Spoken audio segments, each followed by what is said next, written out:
Samajwadi party है और Samajwadi party पूर्ण बहुमत से 400 सीटों से जीतने वाली है। इसलिए मैं पत्रकार बंधु आप लोगों से भी कहना चाहूँगा कि आप लोग समाजवादी पार्टी को समर्थन दीजिए। और भैया पत्रकार तो किसी साइड का नहीं होता, आप कैसे बोल रहे पत्रकार बंधु समर्थन दीजिए? नो नो, क्या गोदी मीडिया समझे हैं? पत्रकार गोदी मीडिया हो गई है। आप जैसे एंकर ही लोगों के बीच में फैला रहे हैं, बाकी जो बड़े मीडिया हैं वो सब गोदी हैं, वो बीजेपी के गोदी मीडिया। आजकल अखिलेश जी का भी ठग लाइव देखने को मिल रहा है गोदी मीडिया पे, क्या बोलना चाहेंगे? नहीं भाई, जिसने गोदी मीडिया का काम किया हो तो कहा जाइएगा ना।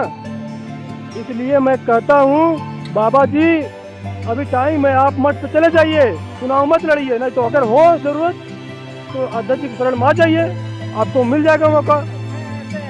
मैं किसी योगी जैसे व्यक्ति का इस पवित्र धरती पर मैं स्वागत नहीं करता हूँ। अरे भाई उनको यहाँ पे घंटा बजाने के लिए ड्यूटी दे दिया जाएगा ना, पार्टी कार्यालय में घंटा बजाएं आके। योगी आप योगी जी को काम दे रहे हैं घंटा बजाने का? हाँ, योगी जी तो निवेदन है। कितना सैलरी देंगे योगी जी को? अरे भाई जनता जो आती है सब दे देगी 10-10 रुपए योगी जी को।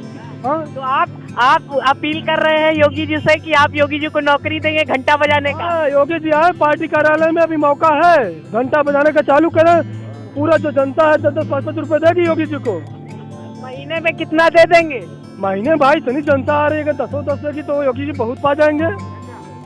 अच्छा ये बताइए, जो जनता आरोप लगा रही है, चाहे राजभर साहब हो, उन्होंने भी अपनी रैली में कहा कि जो चना है वो खराब क्वालिटी का जनता को मिल रहा है, बालू मिल रहा है, नमक। तो बताना चाहता हूँ पत्रकार बंधु सुनिए, चाहे राजभर सर हो चाहे स्वामी प्रसाद मौर्य जी हो, क्यों आखिर आज बीजेपी छोड़ के सपा में आ रहे हैं? इसीलिए आ रहे हैं क्योंकि जो है इन्होंने ओबीसीओ को, दलितों को, किसानों को उस जगह को नहीं दिया जिस जगह पर हम लोगों को रहना चाहिए। राजभर जी और मौर्य जी को तो बीजेपी बिन पेंदे का। नमस्कार दोस्तों, एक बार फिर से स्वागत है वायरल खबर में। अभी मैं मौजूद हूँ लखनऊ के समाजवादी पार्टी के प्रदेश कार्यालय के बाहर में, और मेरे सामने इस समय 97,000 शिक्षक भर्ती में जिस तरीके से जो छात्र हैं वो संघर्ष कर रहे थे, उसको लेकर के रजत भाई हैं। रजत भाई ने मुलाकात की आज नेताजी से। रजत भाई, क्या बातचीत हुई नेताजी से? नेताजी द्वारा जो है मुद्दा उठाया गया, जिसमें कहा गया अपनी बातों को आप रखिए, जहां पर उन्होंने हर स्तर से साथ भी दिया और वो कहा है कि सरकार बनने के बाद आपकी बातों को जरूर सुनी जाएगी और बेसिक में लाखों पद रिक्त होंगे।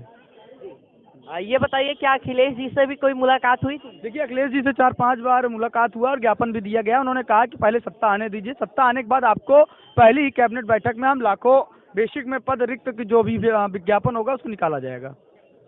ठीक है रजत भाई, लेकिन जिस तरीके से जो छात्र हैं वो ये मांग कर रहे हैं, क्या समाजवादी पार्टी जो है अपने घोषणा पत्र में ये चीज जारी करेगी कि हाँ आप लोग का देखिए, एकदम स्पष्ट रूप से माननीय अखिलेश जी ने कह भी दिया और बाकी घोषणा पत्र में भी शामिल कर रही है कि जितने भी बेसिक के लाखों पद हैं उसको निकाला जाएगा। ठीक है, हमारे साथ में इस समय भाई हैं अंबेडकर यूथ ब्रिगेड से हैं। ये बताइए, जिस तरीके से चाहे वो एससी वर्ग हो, एसटी वर्ग हो या ओबीसी वर्ग हो, जिस तरीके से भारतीय जनता पार्टी के शासनकाल में वो त्रस्त है, उस पर क्या कहना चाहेंगे? क्योंकि हाल ही में 69,000 शिक्षक भर्ती में आरक्षण घोटाला हुआ है, इसको लेकर के भीम आर्मी वाले भी आए हुए थे, काफी संघर्ष किया उन लोगों ने, छात्रों पर लाठियां चार्ज हुई, जो है दलित समाज पे लाठियां चार्ज हुई, इस पे क्या कहना चाहेंगे? देखिए, आज आपने यहाँ पे कवर किया होगा, जो भी दलित पिछड़े समाज के नेता आए थे उन्होंने जनता की नब्ज को समझा, क्योंकि जो युवा वर्ग था सबसे पीड़ित था। आरक्षण का मामला हो चाहे एट्रोसिटीज के मामले हो, सबसे अधिक जो घटनाएं घटी वो हमारे दलित समाज पे ही घटी, और ये दलित समाज की आवाज जो सदन में नहीं उठा पाए, अब नेताजी के साथ, अखिलेश यादव जी के साथ सब लोग शामिल हो गए हैं, ये सदन में उठाएंगे, और इसीलिए इन लोगों ने समाजवादी पार्टी से त्यागपत्र दिया है और अखिलेश जी के साथ आए हैं। ठीक है, लेकिन जिस तरीके से लखनऊ के इको गार्डन में जो एससी एसटी और ओबीसी समाज पे लाठियां चार्ज हुई है, 69,000 शिक्षक कैंडिडेट मुक्ता कुशवाहा का जो है लाठी चार्ज में हाथ टूट गया है, इसको लेकर के चंद्रशेखर आजाद जी भी मुक्ता कुशवाहा से मिले थे, उस पर क्या कहना चाहेंगे आप? जो बेटी बचाओ बेटी पढ़ाओ की राजनीति करती है भारतीय जनता पार्टी और महिलाओं पे ही लाठी चार्ज करवाती है। देखिए, उन्होंने क्या, देखिए जिसके बेटी नहीं होगी उसको बेटी का दर्द नहीं पता होगा। हमारे जो उत्तर प्रदेश के मुखिया हैं, माननीय मुख्यमंत्री योगी आदित्यनाथ जी, ठीक, उन्होंने शादी तो की नहीं, उनके पास कोई भी बच्चे तो है नहीं, तो उनको बहनों का, बिटियों का दर्द नहीं पता है। राष्ट्रीय अध्यक्ष जी ने कह दिया है, अखिलेश यादव जी ने, कि मैं उस बिटिया को भी न्याय दिलाऊंगा, हाथरस की बिटिया हो, लखीमपुर की बिटिया हो, चाहे कुशवाहा जी अपनी हो, इन सबको न्याय दिलाने के लिए राष्ट्रीय अध्यक्ष जी 10 मार्च को जैसे ही वो शपथ लेंगे, 10 मार्च को जैसे ही परिणाम आएंगे, उन सारी बहन बेटियों को न्याय मिलेगा जिनके साथ एट्रोसिटी हुई है या जिनके साथ अन्याय हुआ है। चलिए दोस्तों, तो ये थे अम्बेडकर यूथ ब्रिगेड के ये बताइए कि आप किस पद पे हैं अम्बेडकर यूथ ब्रिगेड में? मैं अम्बेडकर यूथ ब्रिगेड का संस्थापक हूँ। अम्बेडकर यूथ ब्रिगेड बनाने की जरूरत क्यों पड़ गई? क्योंकि इस समाज में जो भी युवा नेता निकल के आता था वो बस राजनीति चमकाने के लिए अपने संगठन को हाईलाइट करता था। हमने देखा कि समाज की आवाज़ को उठाया नहीं जा रहा है, इसलिए मैंने 2017 में अम्बेडकर यूथ ब्रिगेड की स्थापना की और तब से लेकर आज तक मैं उस संगठन का संस्थापक हूँ। और बस एक ही पद हमारे यहाँ है, संस्थापक। कोई राष्ट्रीय अध्यक्ष नहीं है, सारे कार्यकर्ता हैं। हम भी एक कार्यकर्ता के तौर पर ही कार्य कर रहे हैं। चलिए ठीक है दोस्तों, तो ये देखिए इस समय जो कार्यकर्ताओं का हुजूम है वो समाजवादी पार्टी कार्यालय के बाहर में निकल रहा है और जिस तरीके से जो इस समय उल्टी हवा चली हुई है उससे ये लग रहा है कि भारतीय जनता पार्टी का इस बार जो है वो सूतला साफ होने वाला है उत्तर प्रदेश में।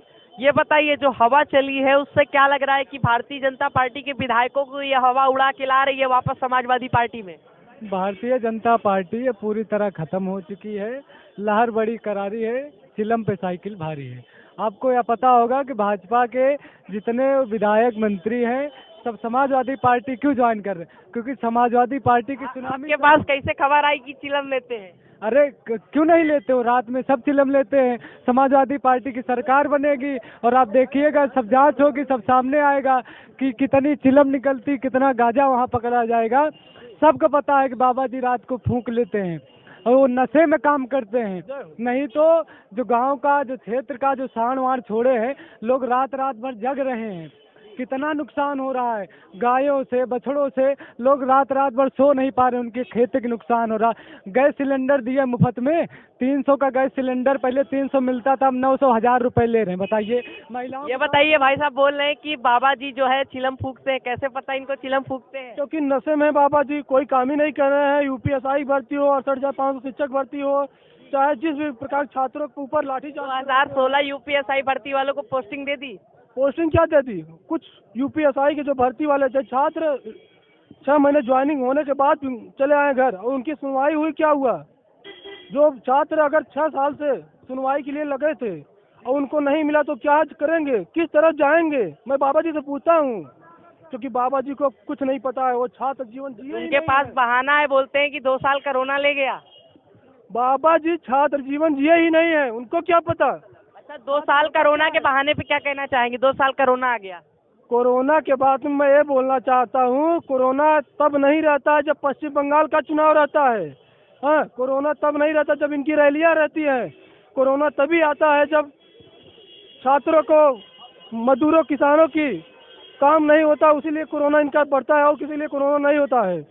देखिए, समाजवादी पार्टी छात्रों की पार्टी है, नौजवानों की पार्टी है, किसानों की पार्टी है, दलित मजदूर समुदाय की पार्टी है। सब जात को लेकर चलने वाली समाजवादी पार्टी है और समाजवादी पार्टी पूर्ण बहुमत से 400 सीटों से जीतने वाली है। इसलिए मैं पत्रकार बंधु आप लोगों से भी कहना चाहूँगा कि आप लोग समाजवादी पार्टी को समर्थन दीजिए। और भैया, पत्रकार तो किसी साइड का नहीं होता, आप कैसे बोल रहे पत्रकार बंधु समर्थन दीजिए? नो, क्या गोदी मीडिया समझे हैं? पत्रकार गोदी मीडिया हो गई है। आप जैसे एंकर ही लोगों के बीच में फैला रहे हैं, बाकी जो बड़े मीडिया हैं वो सब गोदी हैं। वो बीजेपी के गोदी मीडिया। आजकल अखिलेश जी का भी ठग लाइव देखने को मिल रहा है गोदी मीडिया पे, क्या बोलना चाहेंगे? नहीं भाई, जिसने गोदी मीडिया का काम किया हो तो कहा जाइएगा ना। इसलिए मैं कहता हूँ बाबा जी, अभी टाइम है, आप मठ पे चले जाइए, चुनाव मत लड़िए। नहीं तो अगर हो जरूरत तो अध्यक्ष जी की शरण में आ जाइए, आपको मिल जाएगा मौका।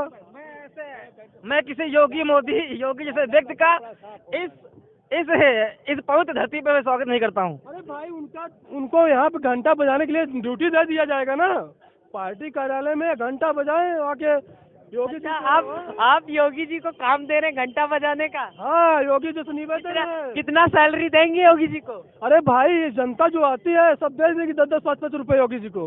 हाँ, तो आप अपील कर रहे हैं योगी जी से कि आप योगी जी को नौकरी देंगे घंटा बजाने का? हाँ, योगी जी आए पार्टी कार्यालय में, अभी मौका है, घंटा बजाने का चालू करें। पूरा जो जनता है 10-10, 5-5 रुपए देगी योगी जी को। महीने में कितना दे देंगे? महीने भाई इतनी जनता आ रही है कि 10 की तो योगी जी बहुत पा जाएंगे। अच्छा ये बताइए, जो जनता आरोप लगा रही है, चाहे राजभर साहब हो, उन्होंने भी अपनी रैली में कहा कि जो चना है वो खराब क्वालिटी का जनता को मिल रहा है, बालू मिल रहा है, नमक आपको में। बताना चाहता हूँ प्रतापन, सुनिए, चाहे राजभर सर हो, चाहे स्वामी प्रसाद मौर्य जी हो, क्यों आखिर आज बीजेपी छोड़ के सपा में आ रहे हैं? इसीलिए आ रहे हैं क्योंकि जो है इन्होंने ओबीसीओ को, दलितों को, किसानों को उस जगह को नहीं दिया जिस जगह पर हम लोगों को रहना चाहिए। राजभर जी और मौर्य जी को तो बीजेपी बिन पेंदे का लोटा बोल रही है। इन्होंने दलितों का, किसानों के, नौजवानों का हक छीना है, हक खाया है। नहीं, बीजेपी ऐसा बोल रही है कि स्वामी प्रसाद मौर्य जी ने अपने बेटे के लिए टिकट मांगा था, टिकट नहीं मिला बेटे को, इसलिए सपा ज्वाइन कर ली। स्वामी प्रसाद मौर्य जी ने जवाब दिया है इसको मुझे जवाब देने की जरूरत नहीं है। स्वामी प्रसाद मौर्य ने खुद जवाब दिया आज। स्वामी प्रसाद मौर्य बैकवर्ड के नेता हैं।